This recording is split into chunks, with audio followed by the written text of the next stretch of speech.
Spirelli Paranormal Investigations, Episode 1. Written by Kate Beret. Narrated by Roberto Scarlato. Chapter 1. Jack fiddled with the inner workings of his ancient cash register. He needed a newer machine to better track sales because, surprisingly, the junk shop actually had a few sales to track. Who knew boxes of garage sale rejects would be so popular? The store hours were erratic, and the stock ranged from recycled trash to bizarre trinkets, yet the store still received stellar online consumer reviews. It didn't have a website, so how did the yuppies, hipsters, whoever the hell was writing the reviews find it? You know, that car outside looks like it needs a little work. I might know a guy, if you're interested. 5 foot and a lot, the woman attached to the voice would be hard to miss, with her fiery red hair and overly bright green eyes. Jack left his bar stool perch behind the counter and had a long look at her. He'd missed her entering the store, and her voice had startled him. Quite a task, considering he had a tight ward on the store, and he was hardly an unobservant guy. "How can I help you?" Jack worked to produce a convincingly relaxed tone. Face expressionless, the redhead said, "I'm here to apply for the position." "We're not hiring at the moment." When she didn't reply and she also didn't leave, he added, "Look around. We're a small shop, but maybe something will catch your eye." Sure, the junk shop was a retail location, but it had begun primarily as a front for Jack's work with the magic-using community. A discrete physical location was a bonus when meeting with clients who wanted to stay under the radar. He looked around the small store. For a front, it was becoming increasingly and uncomfortably popular. She looked around. "Uh-huh. I'm not here for bric-a-brac. I'm sure you've got a position open. My sources are excellent." Jack hadn't posted the position. Where would he? He could just imagine how that ad would read. Wanted, paranormal investigator's assistant. Complete discretion and some ass-kicking required. Part-time help in the junk shop mandatory. A high tolerance for the unexplainable preferred. No. And Jack had only mentioned to a select few that he was looking to hire. His highest-ranking inter-pack policing cooperative contact, Harrington, the Texas pack leader, John Braxton, and IPPC's temporary chief of security for the Prague Library, Ewan Campbell. "Who's your reference?" "My stealth entry into the store wasn't reference enough?" She gave him a toothy smile. That smile made him incredibly uncomfortable. Green eyes, creepy feeling. Alarm bells were ringing. Fuck. His stealthy green-eyed Amazon was a dragon. He'd bet cash on it. He stared back without answering. She shrugged. "Lachlan McClellan, but that might not be entirely to my benefit when you check my references." Head of the McClellan clan? The guy led a powerful clan of dragons, but he was also a dick with a crap sense of humor, and Jack didn't see him being particularly enlightened about female employees. Although he was surprised Ewan had mentioned Jack's staffing needs to his clan leader. She hesitated before responding. "We're from the same clan." Oh, fuck. Dragon. He knew it. "You want the job?" She raised an eyebrow. "I'm here, having this conversation with you." Her non-answers were annoying as hell. More importantly, he didn't see them becoming less annoying with time and proximity. "Pass." Jack turned back to the register. "Wait, yes, I would like the job." She continued to speak to his back. "Please, I would very much like this job."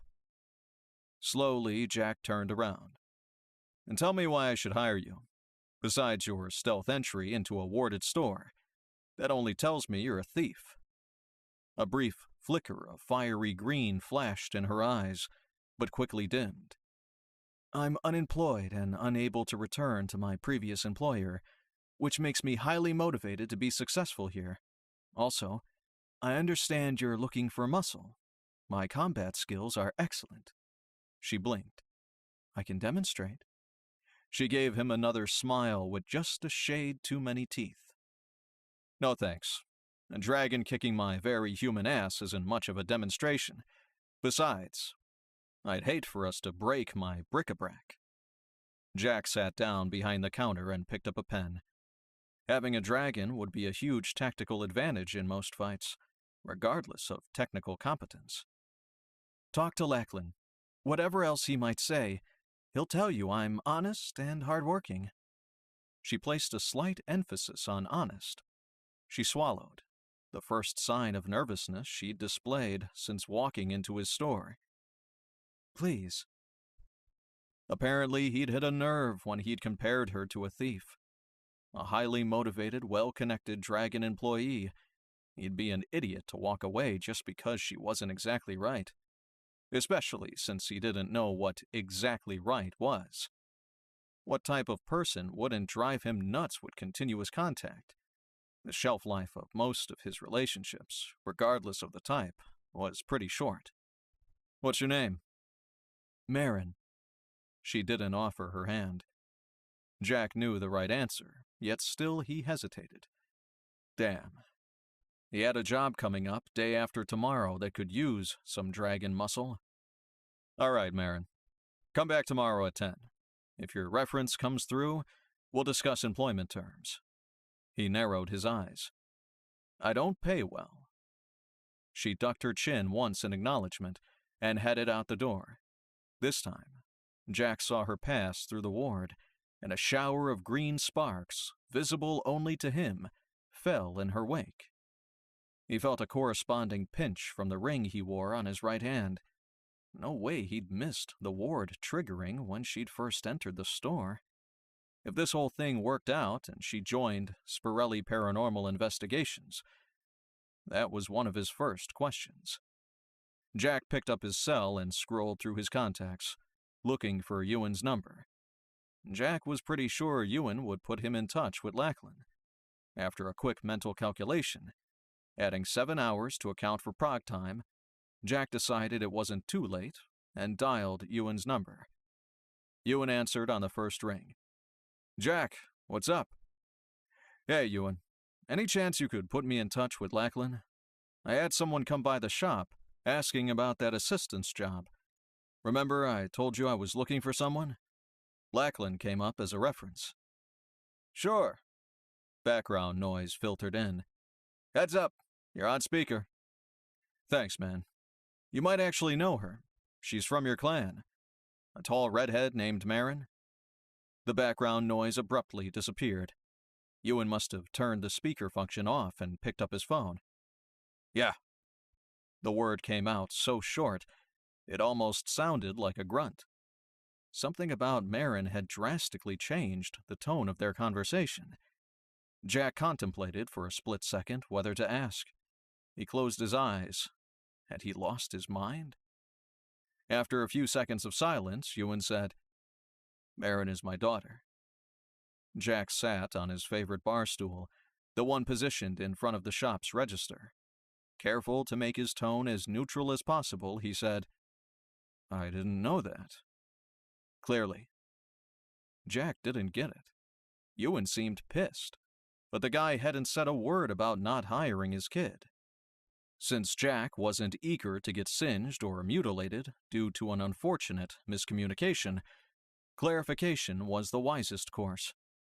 So, are you telling me you don't want me to hire her? Not at all. Jesus, really? Jack rolled his shoulders. Are you telling me you want me to hire her? What did you want to know? Ewan's voice had lost some of its edge. Okay. Jack figured Ewan had enough patience for about 2 questions, so he erred on the side of caution and limited himself to 1. Would you recommend Marin for the job?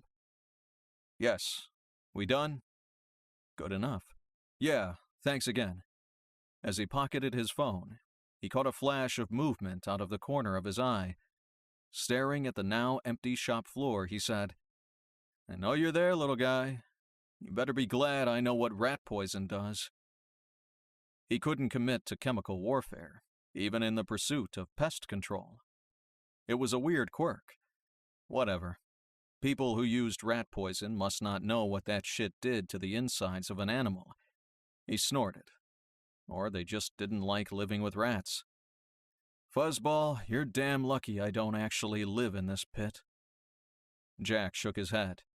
He really needed to stop talking to the rats. It probably made them feel welcome. But he couldn't resist one last warning. You better not touch the coffee, Fuzzface. Chapter 2. Jack's ring tightened on his finger, interrupting his morning coffee ritual. He ignored the jingle of the front doorbells and the flash of green light in his peripheral vision. You're early. Jack didn't raise his voice. He figured dragons had good hearing. A few seconds later, Marin joined him in his office at the back of the store. Nice bells. Overkill, maybe, but after Marin had surprised him yesterday, they'd seemed like a good addition. They were sitting around the store. That happens a lot, actually.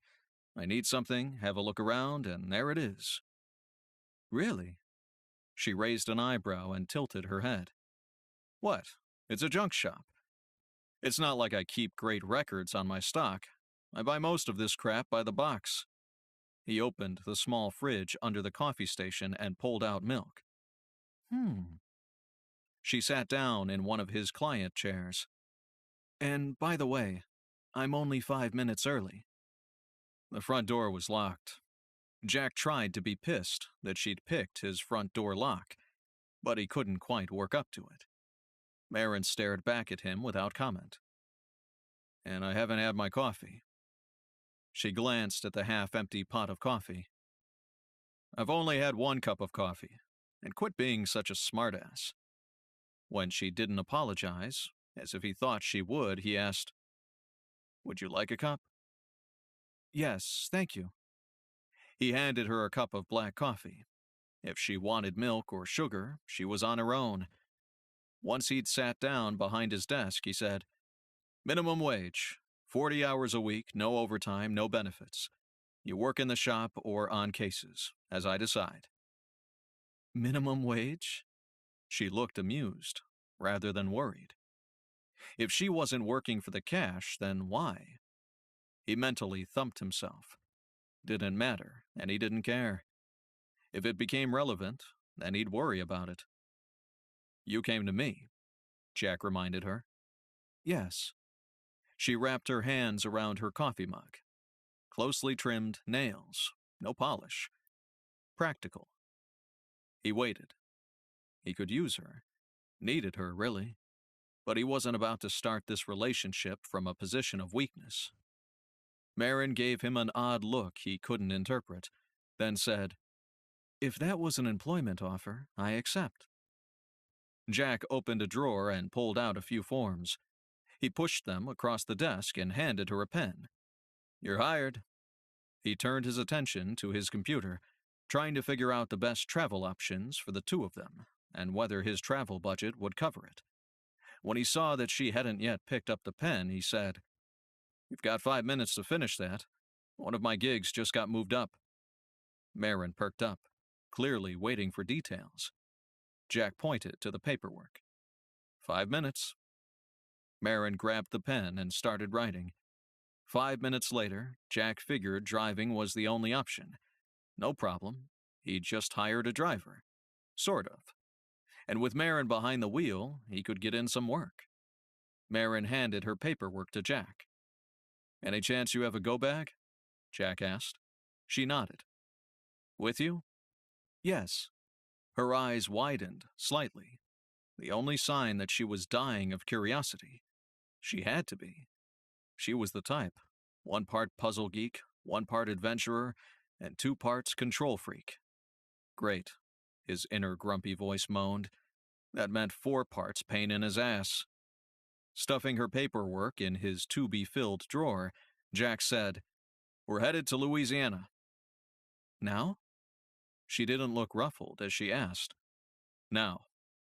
Jack left her sitting in his office while he went to the back to fiddle with the air conditioning. He wasn't leaving the AC running on high while he was gone. On his way to the door, he called over his shoulder, "You coming?"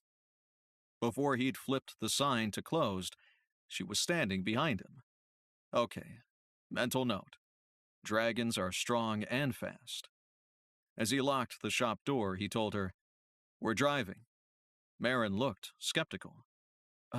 Maybe I'm driving?" "Oh, yeah. I have to work on the way." He stopped when Marin fell behind. "What?" She looked at his car parked in the street about 10 feet away, blinked, and said, "I meant that we can take my car." Why was everyone so distrustful of his Jeep? The thing ran and ran. It was a great car. "Which one's yours?"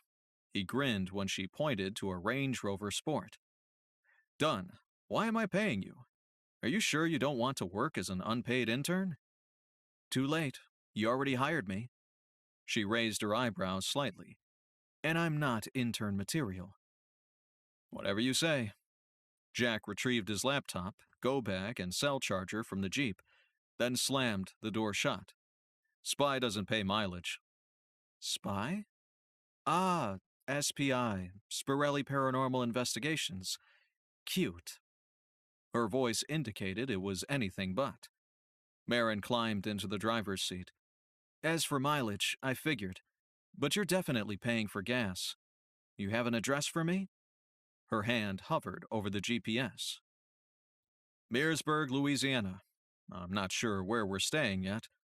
Jack plugged in his cell charger and started charging his phone. Then he set up a hotspot and pulled out his laptop. "We'll be gone overnight, possibly a few days. No dog at the house, right?" "No dog, no significant other, no roommate, and no plants." Marin glanced at Jack. "I don't suppose you're planning to murder me, cut me into little pieces, and bury the parts in 5 states?" "Only if you really piss me off." Jack rubbed his neck. "Okay, only if you really piss me off, I suddenly become fire resistant, and there's zero chance of being hunted down by a pack of dragons and tortured in retaliation." "Uh-huh. It's a clan of dragons, by the way. Or a flight, or a weir, not a pack. Bad idea to compare dragons to lichen. It's a sensitive topic." As she spoke, Marin was slowly making her way out of East Austin and heading to the highway. She didn't look offended. "Seriously?" Jack couldn't resist asking. The dragons he'd met didn't seem all that sensitive. "Yup."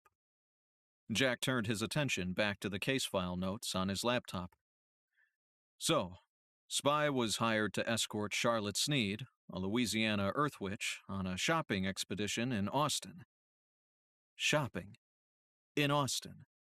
She needed a bodyguard for that?" Marin tapped her fingers on the steering wheel. "Never mind. Why are we driving to Mearsburg for an Austin babysitting job?" "Because the job has changed. Calvin Sneed, the client's husband, contacted me this morning. His wife disappeared yesterday, and he's refusing to contact local police. He's asked us to find her. I told him he really needed to call the police, but that just made him more agitated." Marin snorted. Quietly, but it was unmistakable. "I get it. Her disappearance is likely related to the magic community, or he wouldn't have Spy looking into it." Jack tipped his head back onto the headrest and closed his eyes. He hated complicated jobs. Bodyguard on a shopping trip in a town where he knew many, if not all, of the players in the magic-using community. That wasn't complicated. He turned to look at Marin. "Don't suppose you know anything about the magic-using community in Mearsburg?" Marin glanced at him, then pulled her gaze back to the road. He took that to mean, "Hell no, you idiot." Eyes back on his computer, he said, "You have a lot of attitude for someone on probation."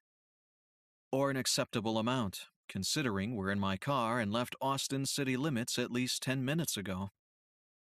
Jack shrugged and went back to his computer, looking at the few notes he'd made over his first cup of coffee, before Marin had arrived. "No pack in Mearsburg, but I'm waiting to hear from the Texas pack leader, John Braxton, about any strays that may be in the area. Any other witches? Is Charlotte part of a coven, for example? Or does she have any local competition? Marin asked. Not according to the husband. The closest witch lives about 2 hours away, and is a friend of Charlotte's. What exactly would be competition for a local Earth Witch? There's no active Coven of Light branch in the area. Jack had checked on Coven connections before he'd taken the job. They were, basically, a large institution of wackadoo witch zealots, and he wasn't getting anywhere near them if he could help it. You know, Earth Witches are tied to their communities. Special teas for the sick, gardening advice for the neighbors, PTA president. That kind of thing can generate jealousy and a sense of competition, especially in such a small town. Marin glanced at the GPS screen, tapped the screen to bring up the route map, then said, This place has to be under 20 or 30,000, based on what I'm seeing on the GPS. Jack stopped typing and watched her closely as he asked, You're from a small town, then? Marin's gaze didn't waver from the road. Or maybe I just know witches really well. Whatever. No local Coven of Light, no local witch rivalries, and the husband had no idea about other magic users. Jack Googled Mearsburg. Around 10,000. A town that small, I'm betting they'd know if there was a spellcaster running around. Maybe. Marin tapped her fingers on the steering wheel. Don't suppose there's any chance you'd pay a speeding ticket? No. Apparently, she was willing to pick up the ticket herself. That, or riding with him, was driving her nuts, because she didn't reply and sped up to around 85. Fine by him. Before he got wrapped up in research and forgot, he asked, How did you get through my ward at the shop? Marin pressed her lips together. What do you know about dragons? Jack squinted and adjusted his visor. Let's assume not much. Marin sighed. We're not like Lycan, because we don't shapeshift. I'm a dragon and I'm a woman. Right. I got that part. Marin huffed in annoyance. I'm not sure you do. I'm dragon and human, at the same time. She glanced at Jack, possibly to gauge his reaction, but he wasn't even sure what his reaction was. What she described didn't make sense. Then why do I see either a dragon or a human whenever I'm around you guys? It seems like you're picking one. She didn't quite roll her eyes, but it sure felt like she had. I choose which part of myself you see, which part interacts on a physical plane with this world, but that doesn't mean I'm not both dragon and woman at the same time. You're thinking in terms of humans with magical talents, a human who could use his magic to shift to a wolf or crocodile or jaguar. But I'm not a human with some magical ability. It's not a question of having magic. I am magic. What the fuck? Jack asked the first question that came to mind. Are you supposed to tell people this shit? She gave him one of those toothy smiles. Most are smart enough not to ask. She definitely used that creepy smile to intimidate. Cut it out with the dragon grin. How does all of this apply to walking through my ward? Marin shrugged. I choose which part of myself exists at any given time in this world, but I can choose, for a very brief moment, to allow neither of my forms to exist in this world. So you're saying that you didn't walk through the ward? That you unexisted yourself through it? Jack shook his head. That sounds like teleportation to me. Not teleportation. A non-physical part of myself remains, an anchor in this reality. It's that anchor that moves and to which my physical body returns. Neat, right? She gave him a brilliant smile. A genuine one, not her creepy alligator smile. Jack laughed, her excitement catching. Yes, that's a handy skill. They both fell silent, but it wasn't an uncomfortable quiet. Jack was pleasantly surprised she'd shared so much. He'd keep his mouth shut, and clearly Marin knew that. One small step forward in his first employer-employee relationship. He tried not to cringe. Relationships with people, even professional ones, were always so damned complicated. Chapter 3. Calvin Sneed ushered Jack and Marin into his study. "Can I offer you a drink?" When they declined, Calvin motioned for them to sit down. Concern was etched across his face, and his eyes looked tired, like he hadn't slept well. Jack pulled out a notebook. "What can you tell me?" Calvin dropped into the chair behind his desk. "I didn't want to say over the phone, but the reason Charlotte hired a bodyguard, I mean, she's been shopping in Austin by herself for years.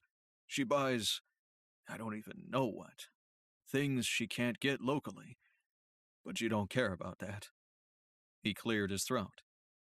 "We hired you as a precaution, because I was worried her Aunt Sylvia might try to meet with her in Austin, maybe even recruit her. Sylvia's with the Coven of Light." "And that worried you? That Charlotte might run into her aunt?" Jack asked. Calvin looked confused. "The Coven of Light? I thought you'd know about them, since you're an insider." "I'm familiar with the Coven, but I don't know of any Coven activity in Austin. Why now, and why Austin?" "Charlotte's Aunt Sylvia called a few weeks ago. She was recruited by the Coven at least 10 years ago, and Charlotte hadn't had any contact with her in that time, except an occasional letter. Then she calls out of the blue. Charlotte was polite, but she didn't encourage further contact. When her trip came up, I was a little nervous about her being so far from home." Calvin sighed. "We don't know where Sylvia lives now, but Charlotte's family is originally from the Austin area, so traveling back to Austin so soon after they'd spoken, it just made Charlotte uncomfortable. Well, me, actually. Charlotte wasn't afraid of her aunt." Calvin stalled, overcome or lost in thought, possibly. Jack prompted him quietly. "So you called Spy?" "Right. We figured that if you met her and kept an eye on her while she was in town, and she headed straight back, there shouldn't be any problems." Calvin blinked, dazedly. "But then she didn't come home yesterday, and we already knew about you, so I called." "Did Aunt Sylvia make any threats?" "No, nothing like that. They parted on good terms. But she's with the Coven." Calvin looked at Jack like he'd lost a few marbles. "I understand. I'm just trying to get a full picture." Jack tried for a reassuring, sympathetic smile, not his strong suit. "Is there any other reason that you suspect the Coven of Light is involved, other than the proximity of Aunt Sylvia's call?" Calvin rubbed his face hard with both hands.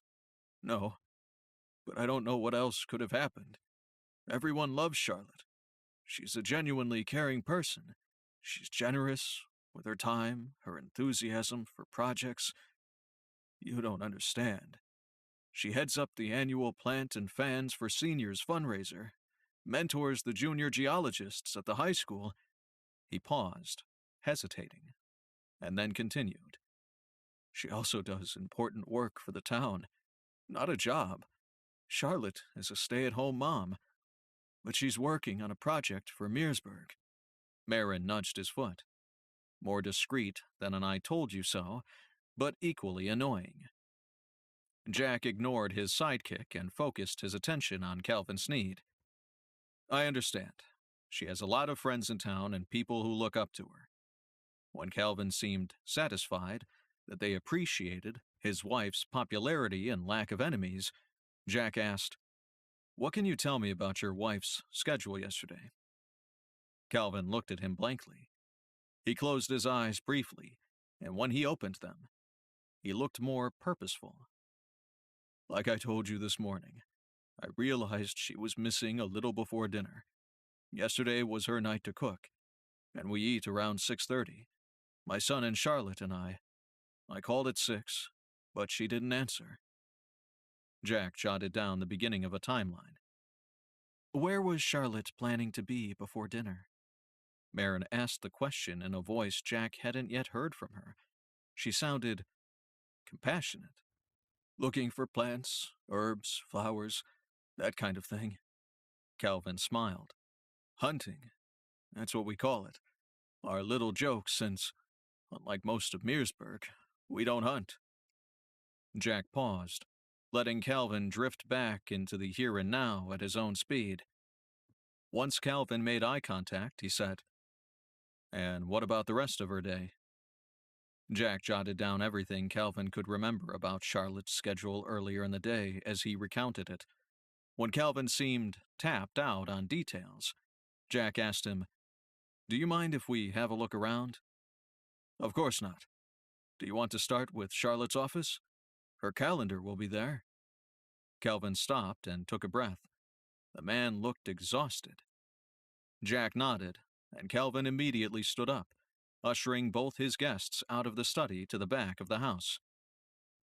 Jack shouldn't have been surprised to find that Charlotte's office was actually a tidy little shed attached to a greenhouse.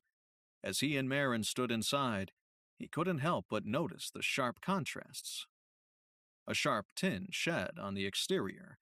Her office was pleasantly clean and comfortably furnished on the inside. In fact, the interior was larger than it appeared from outside. He and Marin both fit comfortably, with room to spare, enough for a large modern desk, an ergonomic chair, and a love seat. Charlotte spent some time in her office. Calvin stood awkwardly in the doorway of the well-lit shed. Jack scanned the room, spotting a large desk, calendar blotter, as well as several deep desk drawers, with no apparent locking mechanisms. "I think this will keep us busy, Calvin, if you don't mind giving us a few minutes." Calvin nodded, looking relieved. As he turned to go, Jack said, "One last thing. Your wife's phone number, the one you provided on the form, that was her cell number?" "That's right." Calvin rattled off the number Jack had scrawled in his notes.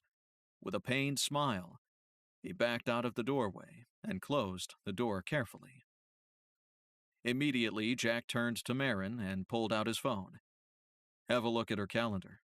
He dialed his tech contact's number and turned his back to Marin when Christina answered. "Hey, I have a cell number for you. Can you get a location for it?" Christina, or Chris as her pack buddies called her, replied in a distracted tone. "Now?"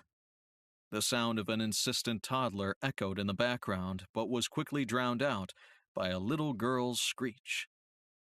Jack felt a hint of the discomfort he always experienced in Chris's hectic household. 3 kids were a lot of kids, especially when they were all moving at once. Her kids were mini hoodlums, lovable little squirts, but always into something and constantly in motion. He muffled a groan. Apparently, Chris's brood was overwhelming long distance, too. Save him from a herd of small children. Soon? I've got a missing woman and the husband's continuing to refuse our recommendation to report it." "Text the number, and I'll be back to you in 10 with an answer or update." Then Chris hung up on him. Jack pocketed his phone after texting her Charlotte's name and number. Turning back to Marin, he asked, "What you got?" Marin wrinkled her nose. "A pretty boring life. Basically what the husband said. Worked in the shed in the morning, picked up her son, Charlie, and dropped him at home, went hunting. Then mysteriously failed to appear for dinner. We need to find out where she went hunting." "Yeah, and where her cell is." Jack flipped through the contents of the top desk drawer. "Don't suppose you found a map marking all her favorite collection spots?" "No, but I did find what might be her collection list." Marin pointed to a list of plants scrawled in the margins of the desk blotter calendar that covered a good portion of the desk's surface. Jack pulled out his notepad and wrote down the 7 plant names: pine barren deathcamas, crow poison, red bay, lassoret, swamp willow, black nightshade, cattails, and Maya apple. Several of them had lines running through them, as if they'd been ticked off a grocery list. 3 remained, and he put an asterisk next to those. And crow poison, or pine barren death camas, what the heck, was underlined 3 times. You know you can use your phone for that, for documenting evidence. Marin waved the phone in her right hand at him. I already snapped a picture of the list, and the calendar. He stuffed the pad back in his jeans pocket and squatted down to sift through a mostly empty wastepaper basket. What are the chances hubby knows where she collects her ingredients? Marin flipped through the previous few months on the calendar. No idea. Done with the trash, Jack stood up and moved back to finish the desk drawers. I didn't say a word about your driving, right? Yeah. What's wrong with my driving? Jack lifted his eyebrows, but refused to answer. You can extend me the same courtesy. I like how I record case notes. I have a method. And yes, I do know my phone takes pictures and that I can take notes on it. Thanks, but no. Geez, she was annoying. Why was he bothering to explain himself? Especially to someone who was barely an adult. Jack stopped rifling through the middle drawer and closed his eyes. He'd forgotten that weird dragon quirk. He opened his eyes to examine Marin. She looked mid-20s. How old are you? Marin leaned down to start working on the bottom drawers on the opposite side of the desk. Red hair swept down and covered her face. In human years? Whatever the hell that meant. Instead of asking, he said, calendar years. 103. She attacked the papers in the drawer with renewed vigor, still avoiding his gaze. That's kind of like 21 for you guys, but my license says 25. Whatever. If you're 103, I'm not taking tech advice from you. Marin snorted and, finally, looked up at him. Dragons are very current. It's a function of exceeding the lifespan of the culture we've chosen to join. Every day a dragon has to choose to live in the now. And if a dragon didn't live in the now, she called it a choice. But it sounded more like a rule, maybe a law. If some ancestor decided to join humanity, that means you can choose to leave, right? Not particularly, Marin muttered, and ducked her head back to the contents of her drawer. Ha! She lifted a bundle of letters. Check it out. Letters from Auntie. These might be useful, right? Maybe. A buzz emanating from his back pocket interrupted him. He snatched the letters out of Marin's hand, stuffed them in a back pocket, and then yanked his phone out from the other back pocket. He flipped immediately to the text. Sweet. We've got GPS coordinates on Charlotte's phone. Jack opened up the door to the greenhouse and quickly cataloged the general layout and contents. And then he swept the shed room, looking for any last pieces of relevant info. Can you do that bloodhound trick, where you scent magic? A look of distaste crossed Marin's face. I can discriminate the individual scent of a person's magic. Could you not compare me to a dog, though? Unapologetically, Jack said, Right. So, you've got Charlotte's scent? It's all over the plants in the greenhouse and the one on her desk. When Jack continued to stand, unmoving in front of the shed door, she said, Yes, I have the signature for Charlotte's magic. Opening the shed front door, he waved Marin through. All right, let's see if Calvin knows where his wife collects her plants. He carefully untucked his button-down shirt and smoothed the wrinkles as best he could. Sloppy and maybe a little unprofessional, but the thin bundle of letters in his back pocket wouldn't be visible. Chapter 4. Calvin looked much more composed and more present in the moment as he greeted Jack and Marin at the back door to the house. Charlotte has a few favorite spots, but I only know 3 locations. I marked them on a map, just in case. And you mentioned this morning that an extra key might be helpful. He handed Jack the map and a car key. But like I said, I'm sure Charlotte wouldn't lock her car. Jack pocketed the key and glanced at the Google map. Red felt lines clearly marked 3 areas outside of Mearsburg city limits. Thank you. This is helpful, Calvin. Jack made eye contact and repeated himself. Really? We're going to check on a few things, but before we leave, are you sure you don't want to report Charlotte's disappearance? Tomorrow morning. If you don't have any information for me by then, I'll visit the chief of police after I drop my son at summer school. The chief doesn't exactly know about Charlotte, and he won't know what to do, how to handle something like this, if the coven is involved. Jack nodded. I'll call with an update as soon as I have any information for you. Calvin escorted them to the front door wordlessly. After the door closed behind them, Marin turned to Jack and started to speak. Shut up, Jack said under his breath. In the car. Marin clamped her mouth shut and headed to the car. After she shut the driver's door with unnecessary force, she said, Seriously? You're not going to tell that clearly terrified man that we have a lead?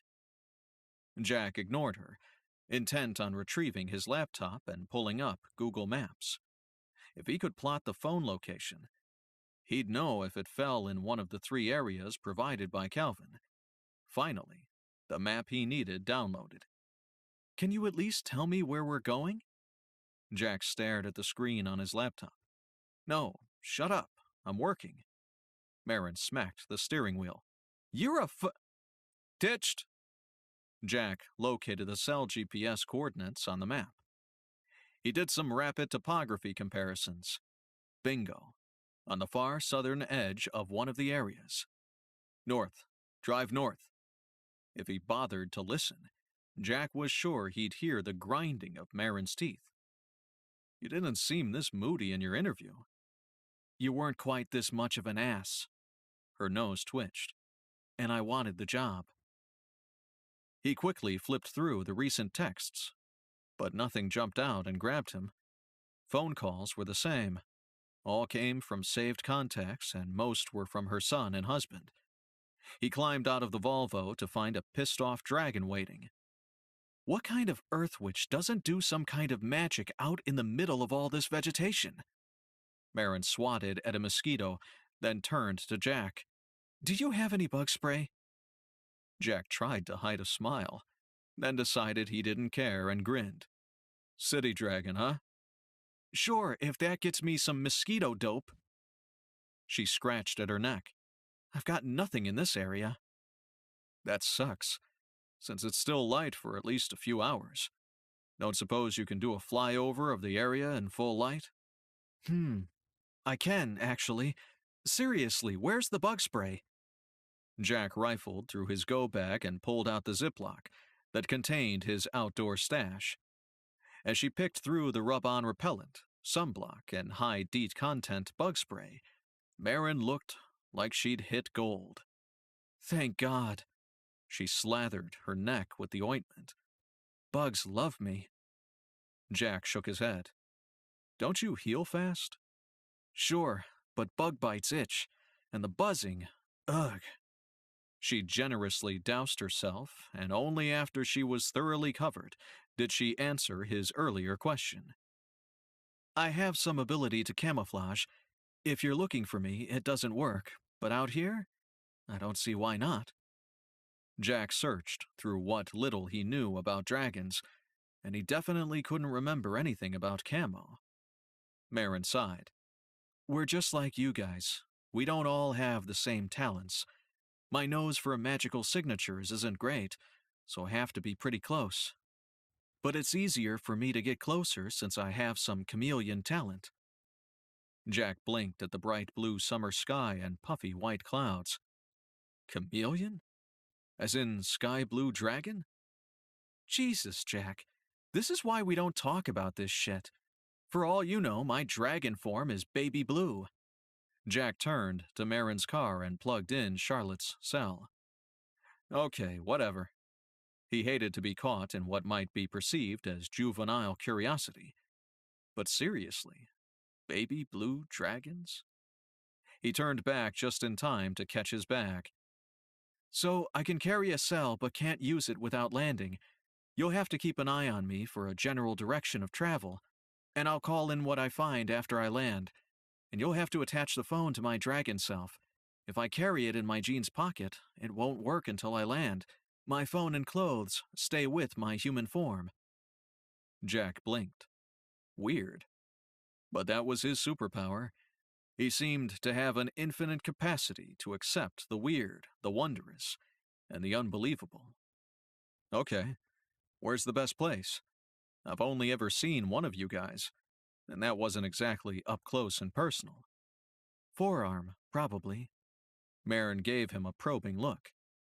You're not going to freak? Jack didn't bother to answer, just dug around in his bag. He had some paracord packed that should work. As he worked on a cradle for the phone, he reviewed the plan.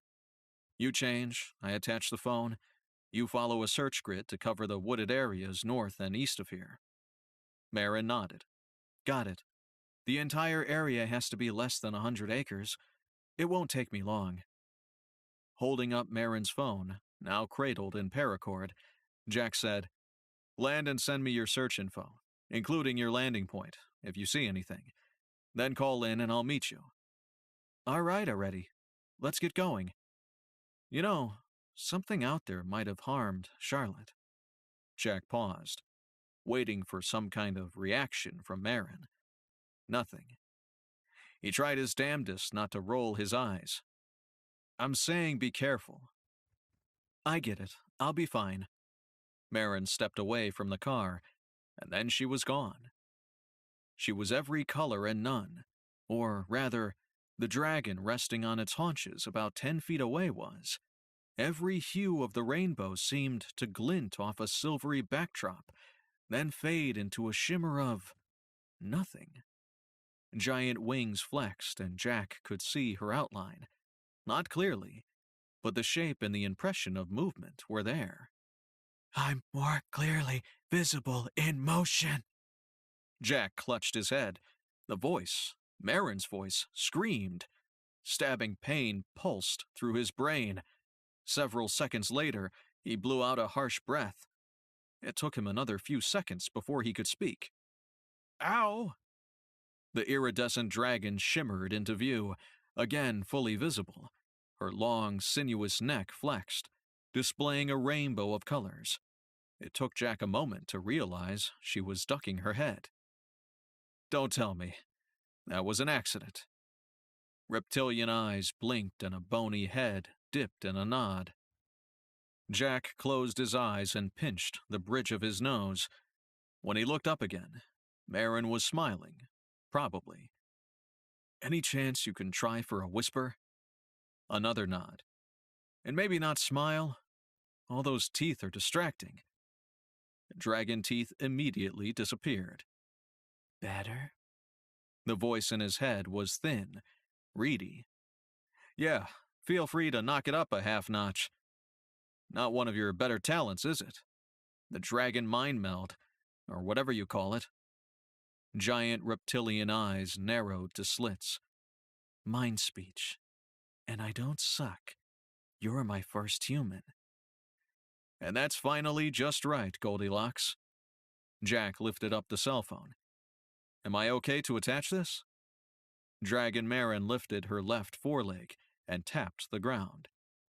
My, Grandma, what big claws you have. Okay, maybe the dragon was making him a little nervous. That, or he'd reached a new level of cheesiness for some other unknown reason. As he leaned down to attach the phone, Marin flexed her claws. His breath caught. Seriously? Charlotte could be injured in the woods and you're messing with me? She leaned down and huffed hot air in his face. Nice. He smacked her leg. Done. Let me grab my glasses before you take off. Returning with his field glasses and a small handheld GPS unit, he said, All right, whenever you're ready. He still wasn't completely comfortable with Marin venturing off alone, given her lack of concern for the inherent risk. But he certainly felt better after he saw her flex her wings and take flight. Witnessing a dragon shove its massive body into the air using muscular haunches, straining wings, and willpower was terrifying. He was pretty sure he could admit that without being a wimp. While her takeoff had been a demonstration of brute force, watching Marin in flight was something else entirely. Graceful, beautiful even. Jack took his field glasses out. As soon as she'd taken off, she'd shimmered into what looked like nothingness, but her movement let him pick out her camouflaged form from the blue of the sky. He could even make her out when she was gliding, but just barely. As Jack watched her circle the search area in a spiral pattern, he had to wonder, how exactly could dragons fly? Yes, her wingspan in mid-flight was truly an amazing sight, but her body must be roughly the size of an elephant. Even as long and strong as her wings clearly were, her flight was a physical impossibility. And yet he watched her skim the treetops. She'd claimed to be a thing of magic, and here was the evidence. Marin's abrupt descent interrupted his thoughts. Her head lifted and her rear fell, almost as if she was standing in the air, and then she dropped from his sight. Magic. He noted a landmark near where she'd landed, and used that to determine his heading. He saved his current location on his GPS, made a rough estimate of the distance, and entered a destination waypoint. Jack grabbed a small day pack out of his bag and scrounged around for the essentials. He wasn't going far and shouldn't be long. But he also should have received a text and a call from Marin by now. Fuck. He shoved every magical gadget and doodad he'd brought with him into his pack, except his warded glasses. He replaced his sunglasses with a pair of warded horn-rimmed glasses. With these on, he should be able to see any wards, any magic, actually, that was in the woods. Not nearly as functional in this environment as Marin's magical signature detector, because the glasses were limited to line of sight. And, unlike the spellcaster who'd warded the glasses, he couldn't interpret what kind of magic he was seeing. Not yet. He was hoping that with some practice, he might figure that out. Still nothing from Marin. He called and her phone rolled immediately to voicemail. Damn it. He stopped and drafted a quick email with a brief sketch of the situation. He paused before he hit send. But he didn't have much choice. Someone needed to know what the hell was going on in Mearsburg, Louisiana, if he didn't manage to make his way out of the woods. Chapter 5. 15 minutes of light hiking in the woods, and Jack remembered with painful clarity how much he hated snakes. Every downed tree he climbed over, every sweep of knee-high grass he waded through, gave him the creeps. It wasn't like he had an actual phobia, but he wasn't ashamed to admit that snake gaiters and decent hiking boots took the edge off, and made outings in the snake-infested outdoors less nerve-wracking. Only, he'd left his freaking gaiters at home. What the fuck? Jack scrambled backward, almost tripping. The brown snake he'd startled disappeared into the grass. Jack closed his eyes and counted to 10. He hated fucking snakes. His eyes popped open. What the hell was a brown snake doing out in the middle of the day in the middle of the summer? Just what he needed. Suspicious snake behavior in the middle of the woods, where his dragon and his client had disappeared. Jack checked his GPS and then entered a small clearing, trying to push the thought of a freak snake attack out of his mind. His scalp was still crawling when he spotted the crushed grass impression of what must have been Marin's landing spot. Jack scanned the clearing for her exit point. He found it, but the crushed grass trail out of the clearing had definitely been made by a very human, two-legged Marin. Why hadn't she called in when she landed? No signal in the clearing? He checked his phone and found 4 of 5 bars visible. He dialed Marin's number and again got her voicemail. At least his cell was working. You're getting this message because I'm pissed and can't yell at you in person. If you get this message before I get to you, call me. Immediately. Jack pocketed his phone. Maybe the phone had dislodged mid-flight. Given the spiraling flight path Marin had taken, no way would he be able to rule out that possibility by finding her phone. But she should have had the sense to stay in place at the clearing once she'd landed and found her phone gone. If he found her in one piece, he might take her up on that offer of hand-to-hand that she'd made yesterday. As pissed as he was, he might just beat her. Jack grunted in annoyance and pushed up the warded glasses that had slid down his sweaty nose. And there it was, not plainly visible, just a faint outline of a shadow that wasn't quite a shadow. He let the glasses slide down his nose and peered over the top of them. No shadow. Jack fixed the glasses firmly in place and followed the dark outline. Now that he knew what he was looking for, he could see where it transected Marin's path exiting the clearing. She'd passed directly through what might possibly be a ward. Certainly, the shadowy edge was magic. Had she walked through it, unaware? Or had she used her particular dragon skill of avoiding wards and unexisted herself to the other side? As Jack contemplated his options, a scraggly rabbit darted through the clearing and disappeared behind that shadowy line. Jack dipped his head to catch sight of the rabbit with unaltered vision over the top of his warded glasses, but it was gone. Not hidden in tall grass or brush, just gone. Well, that ruled out one possibility. He couldn't follow Marin's path through that smudge of magic, because who knew where he'd end up?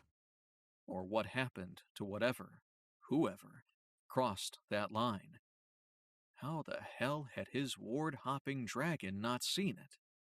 Keeping a minimum of 10 feet away from the shadow line, Jack followed the edge. It didn't take long for him to notice the curve of the shadow's edge. He checked his GPS tracks and saw he'd managed to traverse an almost perfect half-circle. It looked like about a half-acre, assuming the circle continued. He tried not to jump to conclusions, but it was looking like this little bubble had trapped Marin, whether she'd stumbled into it or ward-hopped through the barrier. Jack was less than 50 feet away from where, he suspected, the dark shadow of magic he'd been following completed a circle. The oddly dark shading of the magic, the disappearing rabbit, the circular barrier, and 2 disappearances. The whole situation reeked of a trap. He had no clue how he was getting inside, and he'd almost completed his sweep of the perimeter. Jack started to run through a list of backup resources. He wouldn't need them, but just in case. When an object hit him hard on the ass, he quickly scanned the area, looking for a threat. He found sunlight, a few birds, and a bold squirrel who appeared to be scolding him. Looking at the squirrel, Jack muttered, "Don't suppose you just nailed me with a nut?" The squirrel chittered in response and ran up the tree he'd been clinging to. Jack turned his attention to the ground, looking for whatever it was that had hit him. And there it was. He picked up a phone wrapped in a bright yellow OtterBox case about 4 feet behind him. Marin's phone. No way he'd missed that as he'd walked the shadow's edge. He shoved his glasses up his nose and gave the phone a solid inspection. Determining it magic-free, he squatted down and flipped the thing over so the screen was face up. A smile slowly spread over Jack's face. Brilliant. He picked up the phone and stood up before he read the message on the screen. Charlotte found alive and well, trapped in warded bubble powered by death magic. Do not cross ward.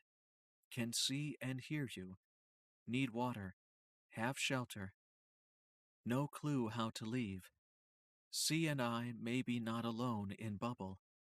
Marin. Water was simple enough. He had a bladder in his pack and a bottle of water. He removed the bladder and chucked it with some force through the shadow barrier. the small bottle he kept for himself, for now. He looked at the barrier. If he could talk to squirrels, he shouldn't be so uncomfortable talking to someone he couldn't see. He hesitated, then slowly raised his hand and waved. "Ladies!" Yeah, awkward. "I've got a stash of water in the car if you need more." Jack grabbed a protein bar from his pack. Lifting it up, he said, "Coming your way." As for them not being alone, Marin seemed to have some common sense. He wouldn't have hired her otherwise, and she hadn't mentioned immediate danger. He pulled her phone out and drafted a quick reply. "Who's with you? Can they hear, see me?" Jack lifted the phone up and pointed in the direction he planned to throw it. He waited a few seconds, then chucked it. Hopefully ghosts didn't have a way to interfere with electronics. It didn't take long for Marin to reply, and this time the phone arrived with startling accuracy, thrown almost directly into his hands. "Not certain. Possibly a spirit. Dead spellcaster? Trapped victim? Suspect spirit can see and hear what's directly outside bubble, giving me a bad feeling. Ideas on getting us out?" Great. The dragon was worried. Time for reinforcements. He pocketed Marin's phone. There was only one person Jack knew who had solid spellcaster knowledge and probably knew about ghosts. His English buddy Harrington at the Interpack Policing Cooperative. According to Jack's sources, the guy had a spirit living in his library. It wasn't like they were tight, but Jack had done a little job for him and still had his number. And it had been Harrington's idea to bring Spirelli Paranormal Investigations into the light, to make the business official. Hell, Jack had a website now that he could almost completely blame on Harrington. "Grabbing some more water from the car. Be back in 30 minutes. This spot." Jack hesitated, then went ahead and added, "Be safe." He dropped a waypoint on his GPS, verified the direction of the car, and booked it. He needed to get out of earshot, whatever the hell that was for a ghost, and call Harrington. He arrived at the Range Rover slightly out of breath. Maybe he'd been drinking a few too many beers lately. He retrieved his cell and dialed Harrington. Jack only had a landline for him, so he crossed his fingers and waited. "Harrington." Crisp, clear British tones came across the line. "Jack Spirelli here. I need some information on dispelling wards and some background on ghosts." Jack could hear the creak of old leather in the background. He could just see Harrington leaning back in an old-fashioned chair, twirling a mustache, contemplating what he could extort in exchange. Yeah, maybe his imagination was in overdrive after the whole silver dragon thing earlier. "You'll owe me a favor." And the negotiating had started. Jack sighed quietly. "Local only. That includes Texas and not the surrounding states. And no more than 2 days' work." He kept a steady watch as he spoke, scanning the surrounding woods, the small road, and the 2 parked cars. 3. And you work for anyone, not just me." Fuck. He squeezed his eyes shut. Then a thought occurred. Spirelli Paranormal Investigations for 3 days, local work only, transferable. Deal. Harrington made a sound that might have been a laugh. Apparently, his substitution of the business name hadn't gotten by Harrington. He must not have an aversion to working with dragons because he said, "Agreed. I assume this relates to the cryptic email you sent earlier. What do you want to know?" "Yeah, but it's under control for now. There's a ward around an area about the size of a suburban lot that looks like a shadow, even in direct light. It allows entry but prevents exit, and acts like a one-way mirror. I can't see inside, but I have contact with people on the inside who can see out. You're using those warded glasses I gave you for that last job?" When Jack confirmed that he was, Harrington continued. "First, the physical description sounds like death magic. You're likely not seeing a shadow, but rather a complete absence of light. If the ward mimics a shadow, it might be fading, which means it's quite old. That's in your favor because wards powered by death magic are strong. Harrington paused. Very strong. All right. How do I break the ward? I've got an earth witch and dragon on the inside. And outside, I've got the warded spectacles, a magically powered light source, and a strengthening potion from an earth witch. Jack cringed at using up his entire store of magical objects. He'd been trading whenever possible, trying to gather a stash of goods that might even the playing field on his magical jobs. So far, this paltry stash, plus a few items he'd left at the house, were all he'd come up with. If you don't have a spellcaster who can deconstruct the ward, the easiest way to defuse one is to exhaust the power source, Harrington said. Are you saying trigger the trap until there's no more juice? Jack managed not to throw the phone, just barely. Yes, but there's no way to know if the next cricket who crosses the ward will expend the remaining energy, or if the body mass of 500 dragons would even make a dent. If it were a regular ward, set and abandoned, it likely wouldn't function for long. But a ward powered by death magic has exponentially more magical reserves. Jack tried to give Harrington's words some thought. So you're telling me my people are screwed?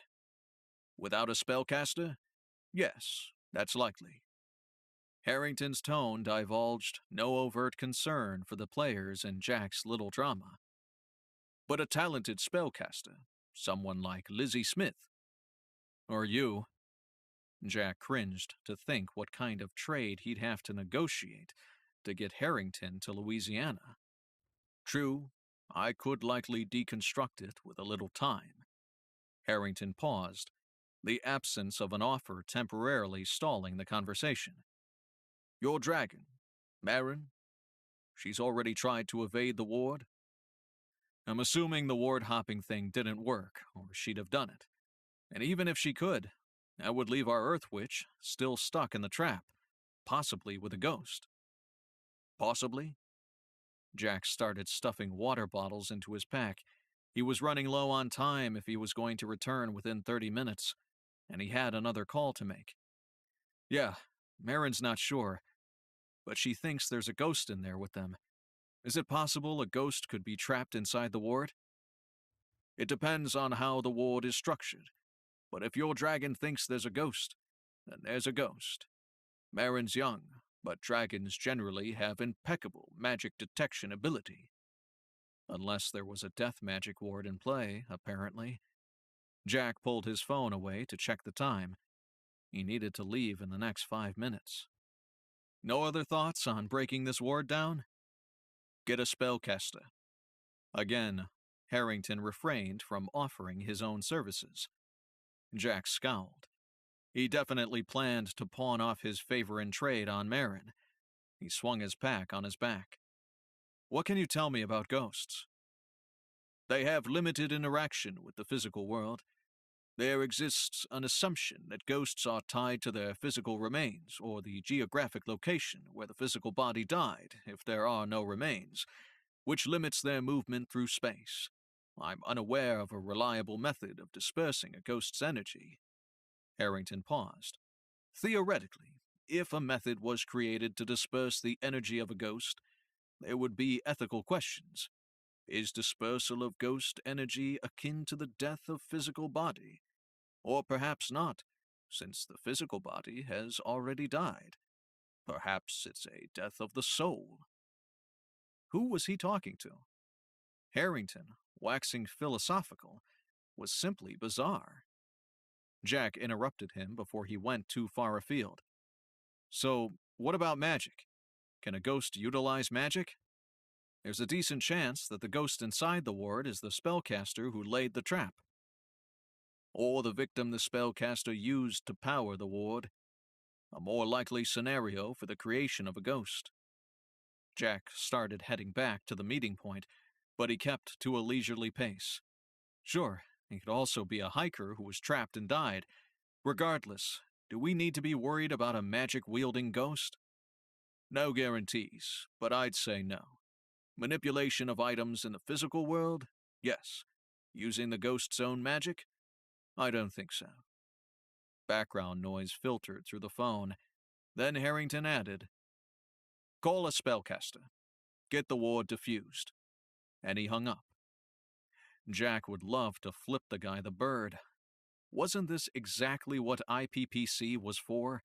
Sure, they were primarily a European and British organization, but IPPC had extended some tentacles into the States, and they were the only policing organization that existed with jurisdiction over the magic-using community. Shit, who even knew about the magic-using community? But no, evidently Jack should just go ahead and take care of this mess, since he happened to be here. Fucking annoying guy. Jack shrugged off his annoyance and called Chris. Chris picked up, but this time she was cheery, and no kid noises percolated in the background. What's up, Jack? Hey, just need a little info on the area I'm in. I need you to look into any known deaths around a specific set of coordinates. Murder, suicide, accident, doesn't matter. I'll text coordinates when I hang up. Oh, missing persons also. No specific time frame. Jack paused to verify his route. He grimaced slightly, then said, And I need it as soon as possible. I'm in a bit of a bind. I have time now. Hubby has the kids out at the playground for the afternoon. You're intruding on my me time, but I forgive you. Thanks. Gotta run. Jack hung up and texted the coordinates. Jack picked up the pace and made it back to the meeting point in just under 30 minutes. He pulled out Marin's phone and typed a quick update. My source says ghosts can move things but not do magic. Working on the ward issue. Any no info, ghost, or ward? Hey guys, I'm back with more water and protein bars. You there? And still, Jack felt like a complete ass, talking to the air. A small branch whizzed by Jack. Guessing that's a yes. Incoming, he called before he chucked Marin's phone and then 3 water bottles over the shadow. As he reached for the 4th bottle, he noticed a group of spiky white flowers directly in front of the shadow ward. Quickly, he scanned the surrounding area for markers he'd made note of earlier. He'd be damned if the ward wasn't shrinking. This particularly large bunch of the distinctive flowers hadn't been visible before, so that meant at least 6 or 8 inches in a half hour. Jack lobbed the 4th bottle past the ward and said, Send your phone back so I know you guys are okay. Nothing. He called again. Send the phone back, Marin. He waited impatiently for at least 3 minutes. And then a bright flash caught his eye. Shit! Keeping a close eye on the ward, he circled around to the area where he'd spotted with his peripheral vision what must have been dragon flames. The top few branches of a tree smoked, but the branches hadn't sustained a flame. He ran the rest of the distance. When he found the tree, he searched the area systematically for any signs of spreading fire. All it took was a stray ember or two and the right type of fuel, and he'd have a fire on his hands. One that could easily bypass the ward. Marin and Charlotte would be trapped inside with an approaching fire they couldn't escape. As Jack completed a last sweep of the area, he heard an alarm sound. Scanning the area, he spotted Marin's bright yellow phone. She must have missed him this time. But at least she'd had a backup plan. He picked it up and read the message. Definitely have a ghost. Peeved. Thinks we're target practice. Phone throwing makes it angry. Marin Dragon is protecting me. We're moving around a lot. Out soon? Thanks. Charlotte. Jack could imagine them running around in circles, trying to stay away from some demon-like spirit as it threw miscellaneous pieces of forest debris at them. If Marin hadn't felt the need to turn dragon to protect Charlotte, it might almost be entertaining. But he had no real idea what kind of danger they were in, so not entertaining. Jack's phone rang.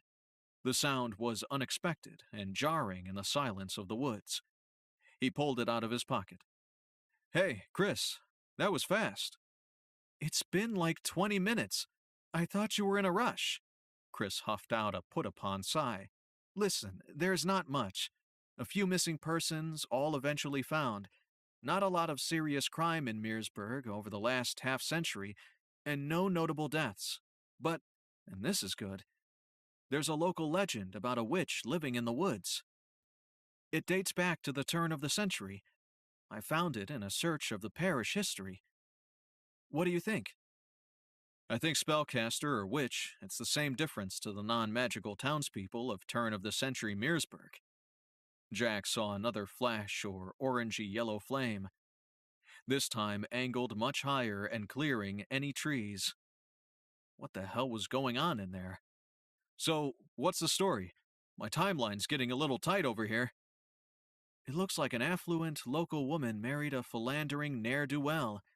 They moved into the family home. Once the money was gone, he left.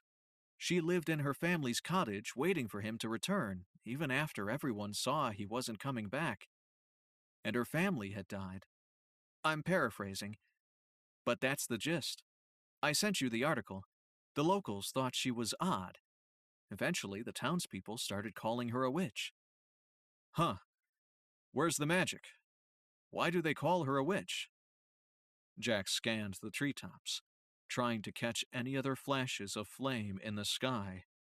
If Marin set the woods on fire while he was getting a history lesson from Chris, she was alone and lived outside the town proper, and her story was a huge scandal, enough to make it into a little old lady's recollections of the town. That was enough back then to get you labeled a witch. I don't have a specific location for her house, but in the woods, north of town, isolated. Could be your gal. Got it. Keep looking. See if you can find her name, and the name of her husband and whatever happened to him. Seriously? Chris's voice had turned peeved. That kind of stuff isn't easy to find on short notice. Whatever. I'll see what I can do. And she ended the call. Jack had to remember to throw in a word of thanks every once in a while. Chris got prickly when she felt underappreciated. Right. Next time. No more flames had popped up while Chris had briefed him. Avoiding a massive fire seemed like a good plan, regardless of whatever else he did. So, bonus. Jack tried yelling a few times to attract Marin's or Charlotte's attention, but he got no response. He'd lost contact with both of them. Unfortunately, neither of them knew that the ward was shrinking, probably being drained by containment of two large mobile bodies. What would happen if the ward collapsed in on them? Or what if they simply stayed near the edge and the ward moved past them, leaving them on the outside of the trap like the flowers? That could be the solution. An escape for them both. Or maybe not. Regardless, there were now a few options available, and no way to convey them reliably to the women. Jack pulled out his phone and drafted two very short emails, one to Charlotte's husband and one to Harrington. Then he stepped across the barrier. Chapter 6. A silver dragon crouched, hissing steam at a, Jack did a double take, floating iron skillet.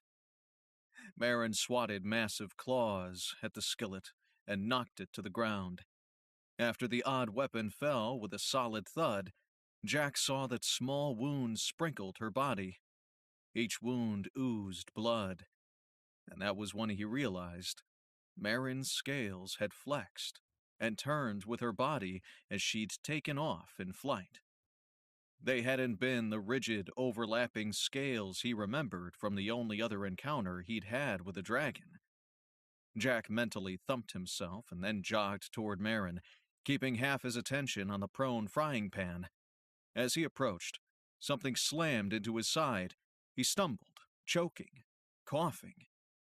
He shoved his knuckles into the grass, pushed hard, and lurched upright, and fell again. His shoulders burned. He rolled to the side, and a flying branch pounded the grass next to his head. "Get behind me," Marin's voice brushed through his mind as he scrambled to dodge another blow. Now. Before he could stand, Jack was enveloped in a dragon wing. The silvery hide of her wing shielded him, giving him just enough time to stand. "I'm good," he yelled. As Marin folded her wings close to her body, Jack ran behind her. Charlotte huddled behind Marin, one hand resting on Marin's silver scales. "The ghost should run out of juice soon. Ghosts can't—" A dragon grunt interrupted her.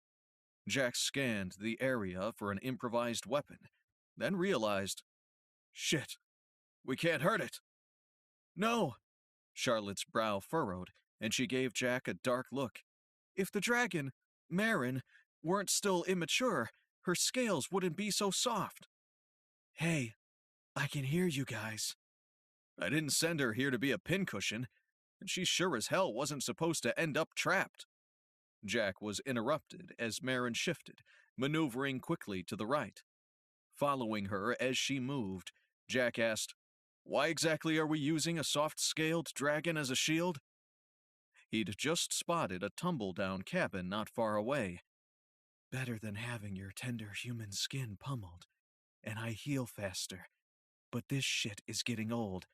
How much longer can it hold out?" Charlotte said, "Not much longer, I hope." Turning to Jack, she said, "We were heading to the cabin when you showed up." A hiss of steam spewed from Marin's spout. Since scales rippled under his hand at the same time, Jack figured those hisses were pain responses. So the few flashes of fire he'd spotted might have been accidents. He edged closer to Marin's tail until he had a clear view over her back. But all he saw were the objects the ghost was using as projectiles. No ghost, cloud, figure, nothing. Stones flew at high speed and pinged off Marin's body, and branches darted through the air like arrows. After watching for a moment, Jack realized the missiles came one at a time. "I think our ghost can only manipulate one object at a time." As Jack spoke the words, he searched the surrounding area for incoming missiles, but couldn't spot the next attack. "She's gone. For now." Dragon Marin blinked out of existence, replaced by her human self. "Mind speaking with you both is exhausting. Easier this way." She gave Jack a peeved look. "You have some water in your pack?" Jack pulled out a bottle and handed it to her. "I lost contact and I needed to pass along important information, and I'm not a complete idiot. We have backup coming if we're not out of here by the morning." "The morning?" Charlotte's eyes got wide. "Seriously? And my husband must be losing his mind with worry. Please tell me you at least told him where I am." "Just that we'd found you and were extracting you." Jack handed Charlotte a bottle of water. "Do you want him trying to get you out? Getting stuck in here?" "Of course not." Charlotte's shoulders slumped. "I'm just so tired, and I want to go home, see my family." She groaned. "Sleep in my own bed." "We're almost there." Marin wrapped a comforting arm around Charlotte. Turning to Jack, she narrowed her eyes and said, "Right?" Jack sidestepped the question for now. "How much time do we have before the psycho ghost comes back?" "With our luck, she can hear you, Jack." Marin let go of Charlotte and started toward the cabin. Charlotte followed right behind her. "I'm not sure, but several minutes. Manipulating objects, interacting in any way with the physical world, I know that takes effort, and there's a limit to how much a ghost can do in a short period of time." Jack hustled to catch up, since it looked like Marin was about to walk through the doorless entry to the small cabin. "Okay, first things first. The ward surrounding us is powered by death magic." "We know. We told you that in the text, remember?" Marin answered just a hair before she ducked into the doorway. A few seconds later, she said, "Whoa! And I might have found the sacrifice, or maybe a victim of the trap. Used the cabin for shelter and didn't ever leave." She popped back out. Don't suppose you saw bones when you checked out the cabin yesterday? Charlotte shook her head frantically. Truly, I'd have said. I wouldn't forget to tell you guys something like that. I mean, her lips twisted. I didn't actually go in. It's creepy, you know? And there's a nasty vibe. I just ducked my head through the door to make sure no one was in there. So, how do you feel about skeletal remains? Charlotte sighed. At least I'm not going in alone. She was about to walk through the door, but she paused to ask, Uh, just bones, right? No squishy parts? Jack bit his lip. It was just too bizarre not to be comical, but he was damn sure Charlotte wouldn't appreciate him laughing. Bones, clothing scraps. That's all, Marin replied, disappearing back into the cabin. Jack stopped Charlotte with a hand on her shoulder and walked in before her. Any chance either of you noticed that the ward is shrinking? The smell of must and decay filled Jack's nose. No door, and whatever had originally covered the windows was long gone, but much of the roof remained intact. Damp had gotten in, but no direct sunlight meant the interior had moldered. A gentle push on his back reminded him Charlotte was directly behind him. He took several steps into the room, then approached Marin and crouched down next to her as she examined the pile of bones. The ghost is definitely female, and the remains are female, but I have no idea if these are the ghost's bones. Jack raised an eyebrow. You can ID sex from bones? I'm assuming she's female because of her size. The shoes, Marin pointed to a sturdy pair of women's boots that had outlived much of the wearer's clothing. And see the small buttons scattered on the ground? Women's clothing. And from the quality and number of buttons, the style of the shoes, I'm guessing early 1900s. Not a poor woman. Charlotte joined them, but remained standing. If the ward is collapsing, that may be why our ghost wanted us away from the perimeter. She shrugged. Maybe? Because she wasn't bothering me until Marin arrived and we both started tracking your progress around the perimeter of the ward. I don't suppose either of you know what would happen if the ward passed us by, rather than us trying to walk through the ward? Marin looked at Jack and Charlotte hopefully. And Jack, before you ask, when you approach the ward, it's like a strong shove. The closer you get, the more it pushes back. And the more force you use, the greater the rebound. I tried a running start with less than stellar results. No clue. But if it would just shove us away, basically, if it still works, why was the ghost so pissy about us lingering near the perimeter? Charlotte looked thoughtful. Why does the ghost even care about the ward?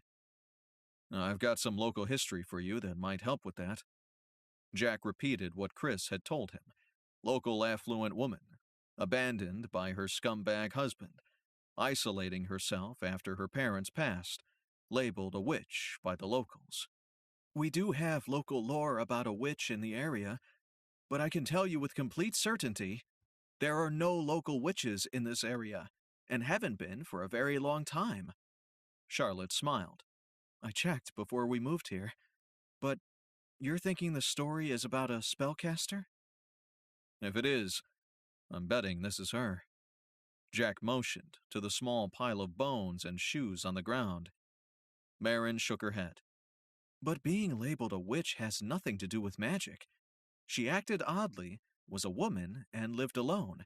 That could easily equal witch in 1900s rural Louisiana. Okay, the fact that they call her a witch is a coincidence, Jack said. Crazy woman in the woods, left by her husband.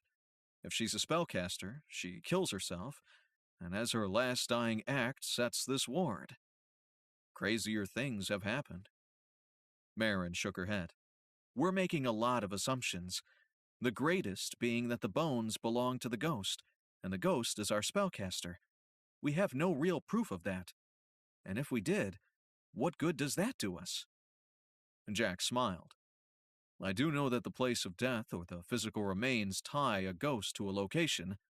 That means that our ghost is tied to this place because she died here or because her bones are here, regardless of who she actually is. We want to get rid of the ghost. I say we get rid of. A thundering crack sounded and debris dropped on Jack's head. Jack, come on. Wake up, Jack. A sharp pain pulsed behind his right ear. He tried to speak, but his mouth was full of dirt, the realization of which immediately resulted in a fit of coughing. Searing pain flashed in his eye, his head. Coughing turned to retching. Don't move. A woman's voice. Charlotte. He tried to speak and finally managed to croak on the third try. Marin? Over here, Marin replied. Jack cracked an eye open, and blinding, gut-wrenching pain forced his lid closed. But he didn't puke. A cold sweat covered him, probably from all the churning his stomach had been doing. Oh yeah, maybe from the pain. What happened? His voice was steadier now, his thoughts less jumbled. That bitch cracked the roof's supporting beams and dumped a bunch of roof on top of us. That acerbic comment originated, surprisingly, from Charlotte. That bitch is gone for now, by the way, Marin added in a milder tone. It must have taken a good bit of juice to break the beams. They're pretty stout. She cleared her throat. About that, any chance you might be able to move anytime soon? Head injury. Give me a break. Jack grumbled with his eyes still closed. It's just that Charlotte is pretty sure you're not about to croak, and I can't move until you clear out of the cabin. Marin's voice was matter-of-fact, but there was a tenseness underlying it that was curious. Jack steeled himself and opened his eyes. The light was getting dimmer as the sun set, which might have helped with the pain. He could see about half of the cabin from where he'd been knocked out, and there was Marin near the corner, trapped under one of the split beams. Shit. Sorry. It's all good. I can get out. But when I shift the beam, the rest of the rubble will move. Not particularly safe for you and Charlotte. So, you got a time frame on getting up? The wound is already starting to clot, but there's a good chance you'll vomit when we move you, and maybe pass out again. Charlotte sounded apologetic. It's fine. You think a strengthening potion might help? Jack asked Charlotte as she started moving some small pieces of wood and plant matter off him. I got it from an earth witch. Something to do with increasing endurance and strength. It won't fix your head, but it'll make you feel better. Charlotte pursed her lips. A lot better if it's a good recipe and the witch had any skill.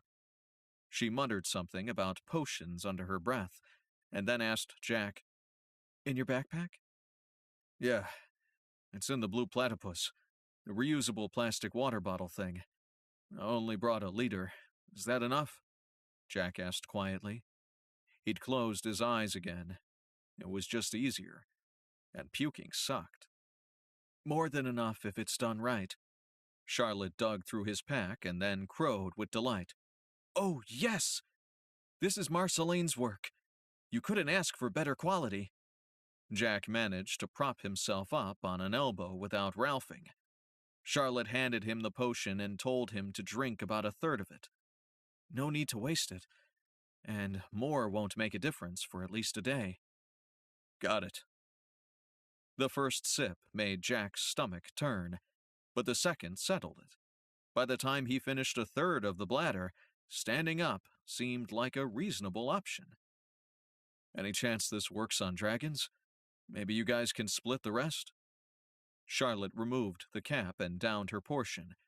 Once she was done, she handed it off to the still prone Marin. I think it's worth a try, unless you think it might be harmful. Marin took the container, gave it a sniff, then said, Bottoms up, before finishing the potion.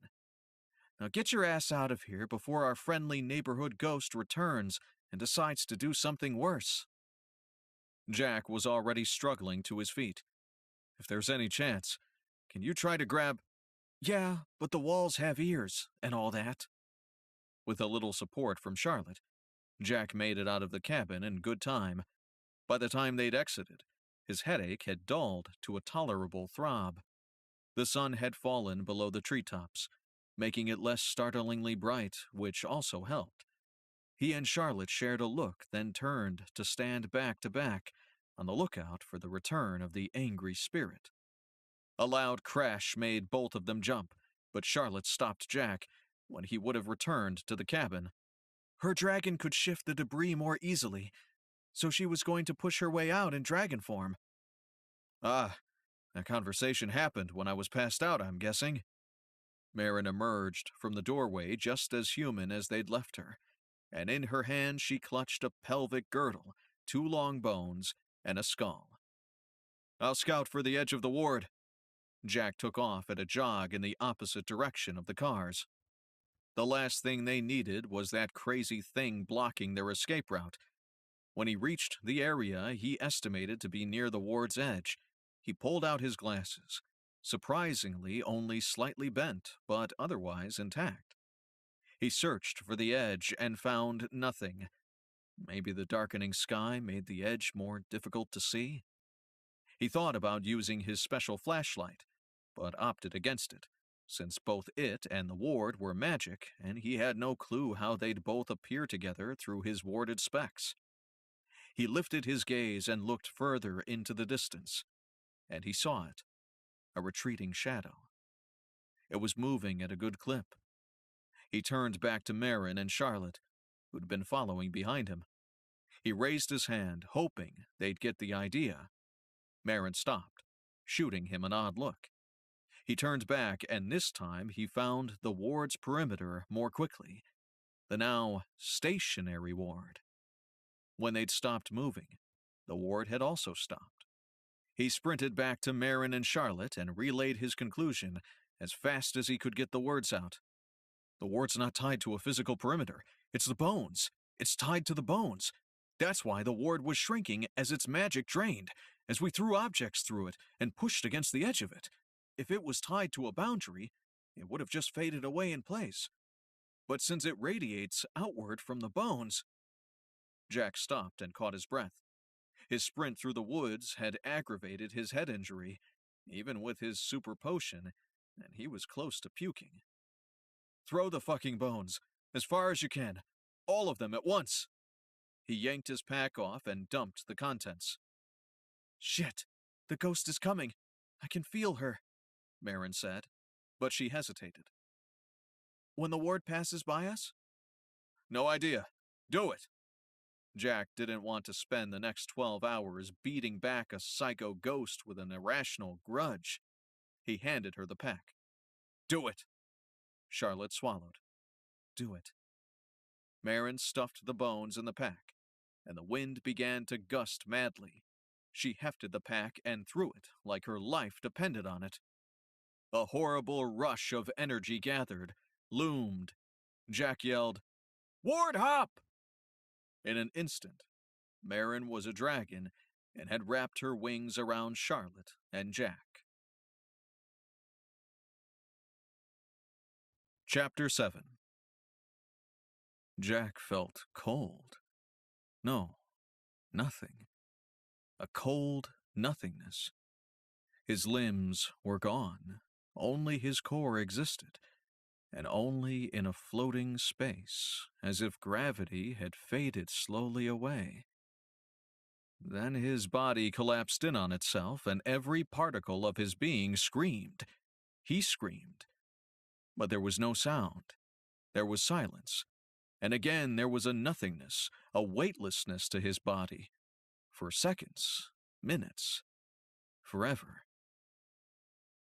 Wake up, Jack! Marin's voice, thin and reedy, reached his ears. Holy fuck! For the second time in one day, he was laid out flat with his face in the dirt. What the holy mother of hell was that? Charlotte said. A dimensional shift. Her teeth chattered. I think I might be in shock. Marin caught her and lowered her gently to the ground. Brilliant idea. let's take the humans through a dimensional portal. Marin fell to the ground next to Charlotte. I might complain about being called young, but you know, I actually am kinda young. I'm not supposed to do that kinda shit. She sounded more confused than angry. Tired, certainly. Didn't really know I could. Jack pushed himself up into a sitting position and looked around. Oh, shit. Marin closed her eyes. What now? Thank you, Jack said with feeling. He really liked living. He was sometimes reckless and took risks he shouldn't, but that didn't mean he had a death wish. And one look at the ground around them told him that nothing, except maybe the plants, had survived that massive, magical energy rush. The bodies of insects, birds, a squirrel, were scattered around them. He said it again. Thank you. Marin had wrapped her arm around Charlotte, and the two of them were sitting quietly. She opened her eyes, and Jack tipped his head toward the carcass of a small bird a few feet away. Marin closed her eyes again. Oh. Jack hated to ask, but if they weren't out of trouble, they needed to get moving. Do you feel the ghost? Is she still here? The color had returned to Charlotte's face, and Marin looked more herself. Marin replied, I don't know if she's gone, but she's not here now. Jack checked his face, and amazingly he found his specs, still propped up on his nose. He stood up, ready to scout for the new location of the ward so they could avoid it. Before he'd scanned further than the immediate area, his phone rang. That's a good sign, Charlotte murmured. Jack checked the number, then quickly answered. Harrington, you got my email. I'm calling about the massive magical explosion that just reverberated through a tiny little town called Meersburg. Harrington's voice was ice cold. Don't suppose you can tell me anything about that? Any damage done? Jack asked. Yet to be determined. Jack knew that meant no, at least for now. Time to fess up. There was damage to the local wildlife near the coordinates I gave you. I'm not sure how extensive. I haven't verified if the ward is still standing, and, if so, the current location of the ward. Also, I'm not sure where the ghost has planted itself. You relocated a ward powered by death magic. It wasn't a question, and Harrington spoke so quietly, Jack wasn't sure if the man was in shock or about to completely lose his shit because he was so mad. I've got to get everyone home as soon as possible, so...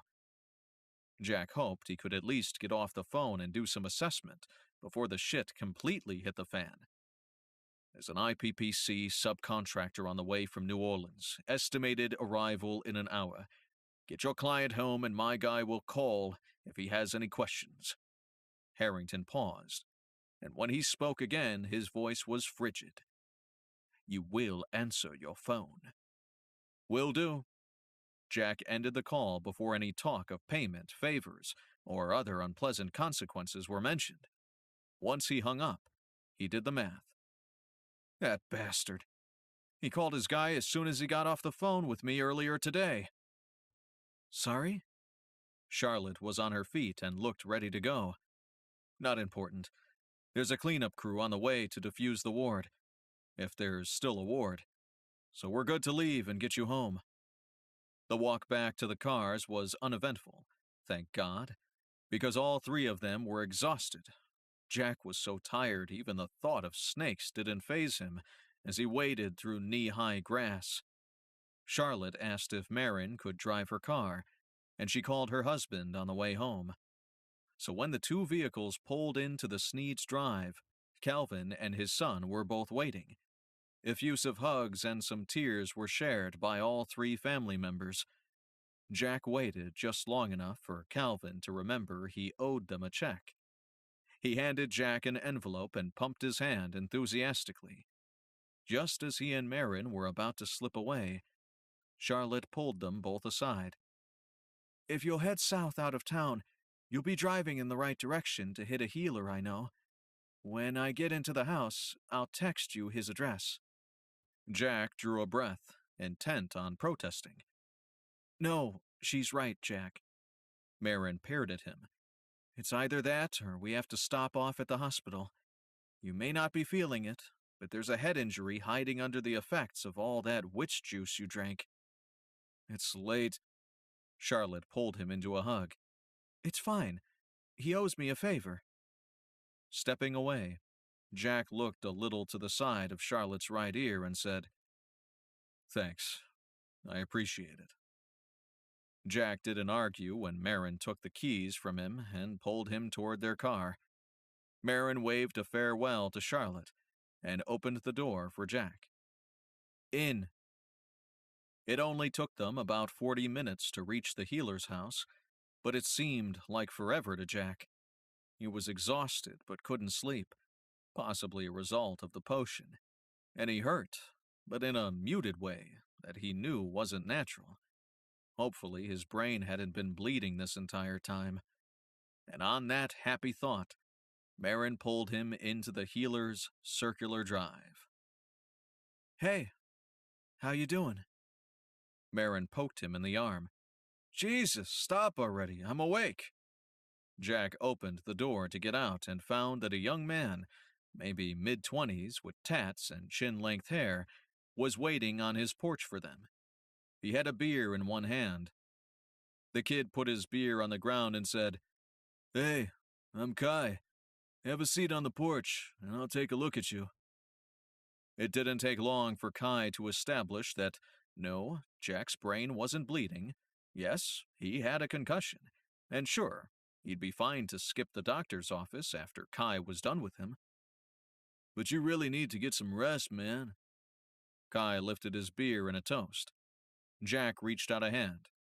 "Thanks, I'll do that. And we really appreciate your help." Giving Jack's hand a firm shake, Kai said, "No worries." Shaking Marin's hand, he added, "I've never actually met a dragon, so cheers. And you guys drive safe." Jack wasn't sure which one of them would crash first from their endurance potion high, but he wanted them both home when it happened. So when Marin drove like there was a psycho projectile-hurling ghost on their tail, he didn't bitch. He might have actually dozed off for a bit, because when his phone rang, it startled the crap out of him. Jack almost didn't pick up, but then he remembered Harrington's borderline threatening command to answer his phone, not a number he recognized. He leaned his back against the headrest and answered. "Yeah. Harrington here. Put me on speaker.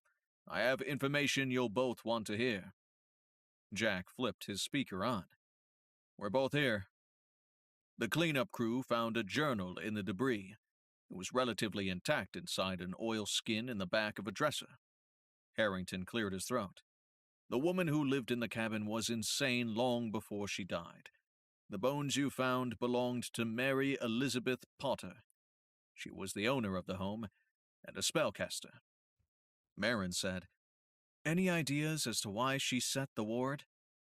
Jack made an annoyed sound. "Or why she hung around to haunt the place?" Harrington let out a long breath.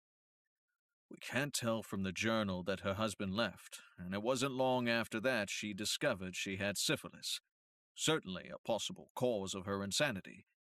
The last few coherent entries demonstrate an obsession with her husband returning, and with keeping him near." Jack pinched the bridge of his nose. "And from there, it's not a leap to assume she used her own death to power one last ward." Marin groaned. "You're saying her dying act was a twisted attempt to keep her cheating husband with her forever? That's sick." "We can't know for sure, but yes," Harrington said. "That's what we're thinking. The ward was gone when the crew arrived, but they secured the bones." "Which secures the ghost, right?" Jack asked. "Yes." Harrington didn't sound nearly as certain enough for Jack, but it wasn't his problem any longer. Any other good news for us? Jack asked. Be glad IPPC isn't seeking reimbursement for the cleanup crew. Harrington ended the call. Jack struggled to keep his eyes open. Even tales of crazy wives and their creepy eternal love couldn't keep him awake. Marin glanced at him. We're almost home. You passed out after we left the healer's house. Ugh. She sighed. I'm fine. Whatever Kai did must have offset the side effects of the endurance tea you drank, but that stuff still has me wide awake. Go back to sleep. He thought he agreed, but maybe he just fell back asleep. Jack's head rolled forward as the car came to a stop. He cracked his eyes open slowly and saw that they'd pulled up in front of the junk shop. After she put the car in park, Marin sat quietly, unmoving. After several seconds, she said, Well, that could have gone better. Jack gathered his gear and opened the car door. Yeah. He paused. Could have gone worse, though. He stepped out into the street and let out a jaw-cracking yawn. See you tomorrow at 10? Marin nodded. Jack raised his eyebrows in pseudo-excitement. Tomorrow's the crash course on using the cash register. Marin laughed. Awesome. She sounded like she meant it. Cool. He slammed the door and headed into the shop. Epilogue. 1 week later. Jack crouched down and dumped the contents of the tin he held in a tiny porcelain dish. Oh my God! Are you feeding your rats? Jack jumped to his feet, surprised. Turning, he saw his sister, Hannah. No, I'm feeding my... How did you even get in the store? I didn't hear the bells. Jack cleared his throat. Hannah peered at the can in his hand. You're feeding your cat? Sure. Jack, you cannot feed the rats. And seriously, crab meat? Do you know what this dump will look like in a month once you start feeding them? You're completely insane. Jack scowled at his sister. I'm not nuts. And whatever it isn't a rat. It's house-trained. Hannah waved a dismissive hand. Like you'd know. You can't see the rat poop for all the dust, funk, and rubbish piled up. I sweep. Jack tried not to sound offended, but really.